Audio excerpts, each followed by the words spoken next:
வணக்கம் சகோதர சகோதரிகளே.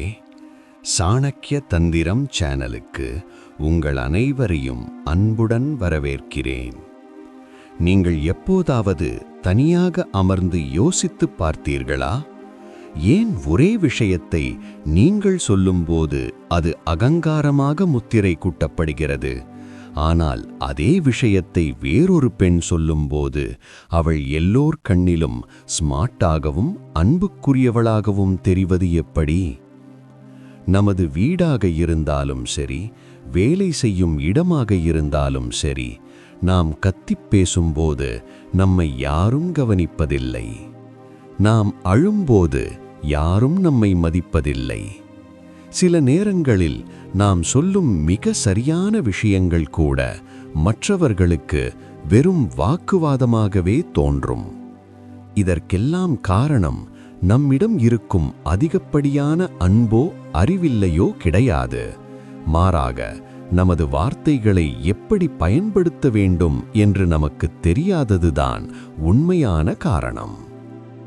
வார்த்தையே ஆயுதம். கொஞ்சம் யோசித்து பாருங்கள். உங்கள் வார்த்தைகளையே ஒரு ஆயுதமாக மாற்றி கண்ணியத்துடன் வாழ முடிந்தால் எப்படி இருக்கும்? யாரும் உங்களை அடக்கி ஆள துணியாத, அனைவரும் மரியாதையுடன் மட்டுமே கேட்டு நிற்கும் அந்த ஒரு ஆளுமையாக மாற நீங்கள் விரும்புகிறீர்களா?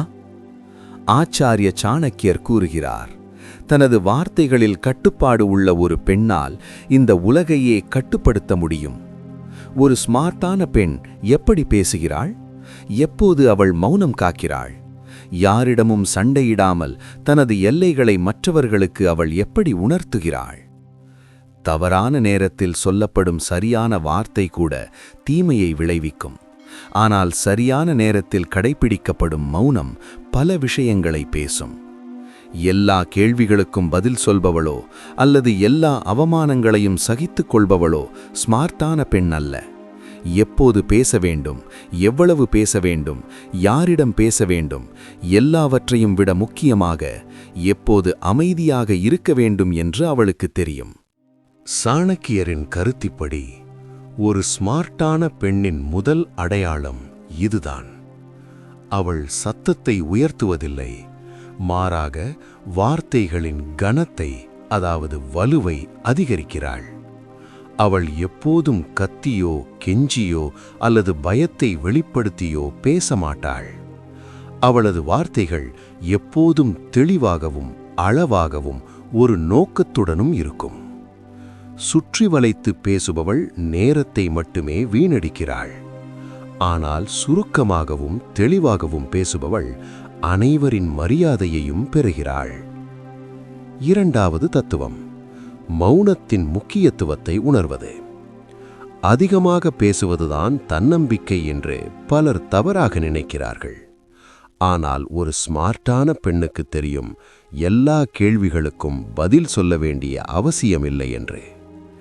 குடும்பத்தில் வரும் தேவையற்ற விமர்சனங்களுக்கோ அல்லது சமூக வலைதளங்களில் வரும் எதிர்மறை கருத்துக்களுக்கோ பதில் சொல்லாமல் ஒரு புன்னகையோடு மௌனமாக இருந்து பாருங்கள். அந்த மௌனத்திற்கு 1000 வார்த்தைகளை விட வலிமை அதிகம். மூன்றாவது தத்துவம், ஸ்மார்ட்டான பெண் ரியாக்ட் செய்வதில்லை, மாறாக ரெஸ்பாண்ட் செய்கிறாள். ரியாக்ஷன் என்பது பொதுவாக உணர்ச்சிகளிலிருந்து பிறப்பது.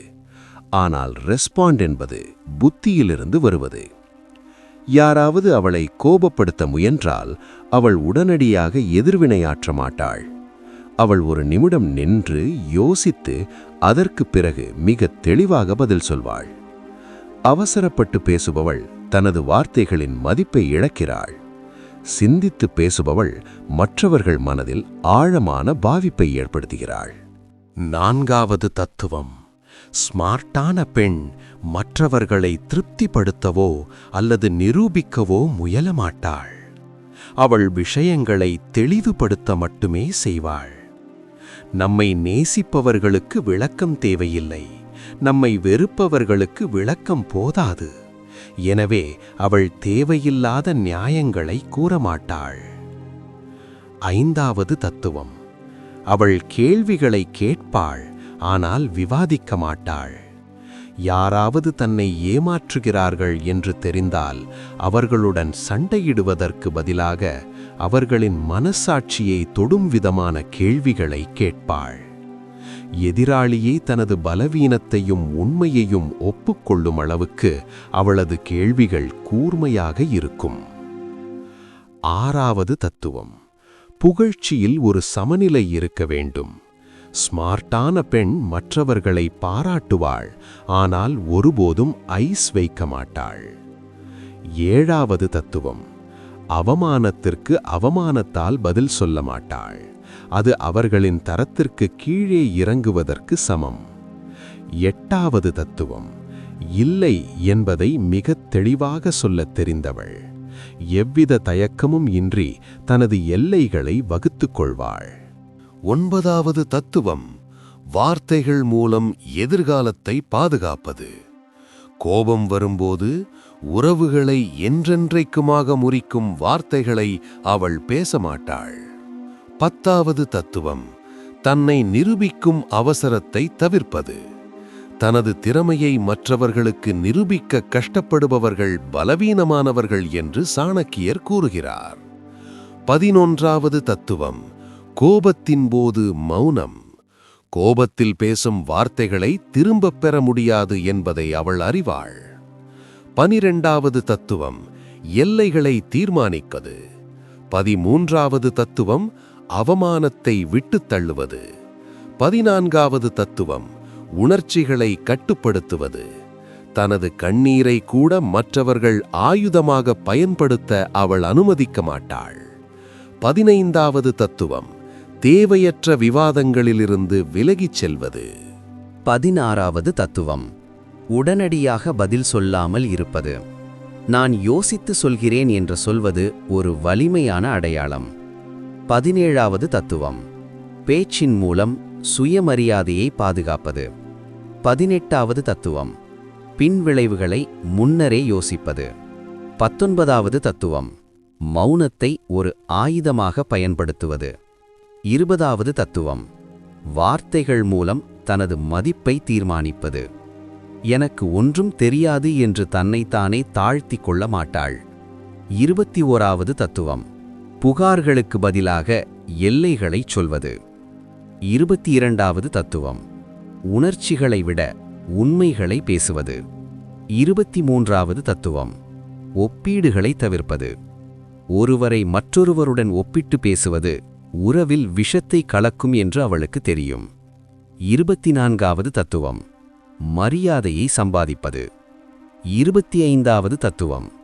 சோகத்தை ஆயுதமாக பயன்படுத்தாதது. 28வது தத்துவம். பேச்சில் நிதானம். 30வது தத்துவம். எதையும் தனிப்பட்ட ரீதியாக பர்சனலி எடுத்துக்கொள்ளாமல் இருப்பது. யாராவது கோபத்தில் ஒரு வார்த்தை சொன்னால் அது அவர்களின் மனநிலை சார்ந்த பிரச்சனை என்று கடந்து போவாள். 31வது தத்துவம். தனது முடிவுகளில் மற்றவர்களின் தலையீட்டை தடுப்பது. 32வது தத்துவம். அவமதிப்போடு கையாளுவது. யாராவது உங்களை மதிக்கவில்லை என்றால் அவர்களுக்கு பின்னால் போகாமல் அங்கிருந்து விலகிவிடுவாள். மற்ற தத்துவங்கள் சொல்வது என்னவென்றால், அவமானங்களுக்கு முன்னால் அவள் அழுது தளர்ந்து போக மாட்டாள். பயத்தை ஒருபோதும் தனது வார்த்தைகளில் கலக்க மாட்டாள். அவளது ஒவ்வொரு மௌனமும் ஒரு செய்தியை சொல்லும். அன்பான நண்பர்களே, இவ்வளவு நேரம் நாம் பேசியது வெறும் வார்த்தைகளைப் பற்றி மட்டுமல்ல, உங்கள் அந்தஸ்தை பற்றி, உங்கள் ஆளுமையைப் பற்றி. இனி ஒருபோதும் ஒரு வார்த்தையின் பெயரால் நீங்கள் தாழ்ந்து போகக்கூடாது. யாரிடமும் உங்கள் சுயமரியாதையை அடகு வைத்து பேசாதீர்கள். ஸ்மார்ட்டான பெண்ணுக்கு தனது வார்த்தைகளின் வலிமை நன்றாக தெரியும். சாணக்கியரின் இந்த தத்துவங்கள் வெறும் அறிவுரைகள் அல்ல, ஒவ்வொரு பெண்ணும் தனது வாழ்க்கையை கண்ணியத்துடன் நடத்துவதற்கான வழிகாட்டிகள். இந்த மாற்றங்களை உங்கள் பேச்சில் கொண்டு வந்தால் உலகம் உங்களை பார்க்கும் விதம் மாறும். நினைவில் கொள்ளுங்கள், நீங்கள் ஒரு சாதாரண பெண் அல்ல. சூழ்நிலைகளுக்கு ஏற்ப தளர்ந்து போகாமல் தனது விவேகத்தால் சூழ்நிலையையே மாற்றியமைக்க சாணக்கிய நீதி உங்களுக்கு கற்றுக் கொடுக்கிறது. இந்த வீடியோவில் உள்ள ஏதேனும் ஒரு தத்துவம் உங்கள் மனதில் ஒரு மாற்றத்தை ஏற்படுத்தி இருந்தால் அந்த மாற்றத்தை இப்போதே தொடங்குங்கள். கீழே உள்ள காமெண்ட் பாக்ஸில் "I am a powerful woman" என்று டைப் செய்யுங்கள். நமக்கு ஒன்றாக வளர்வோம், கண்ணியத்துடன் வாழ்வோம். இந்த வீடியோ உங்களுக்கு பிடித்திருந்தால் லைக் செய்யவும், உங்கள் அன்புக்குரியவர்களுக்கு பகிரவும். மேலும் பல தகவல்களுக்கு சேனலை சப்ஸ்கிரைப் செய்யவும். மீண்டும் ஒரு வலிமையான தலைப்பில் சந்திப்போம். நன்றி, வணக்கம்.